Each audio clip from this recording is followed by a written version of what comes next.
How to transfer photos from Google Photos to Gallery.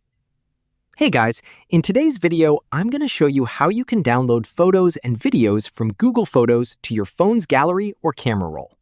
Stick around till the end so you don't miss anything important. Let's get started.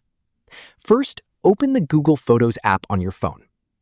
Now, find the photo or video you want to save to your camera roll. You can save just one file, or you can download multiple photos and videos at the same time. If you want to select multiple files, press and hold on one photo until it becomes selected. After that, simply tap on the other photos or videos you want to download. Once you've selected everything you want, tap on the share icon located at the top of the screen. This will open the sharing menu. Scroll down a little until you see an option that says something like Save Image, Save Video, or Save X Images, depending on how many files you selected. Tap on that option.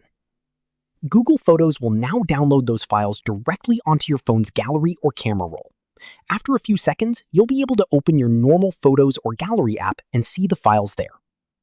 And that's essentially how you can transfer photos and videos from Google Photos to your phone gallery. If you found this tutorial helpful, make sure to leave a like and subscribe for more Google Photos and tech tutorial videos like this one.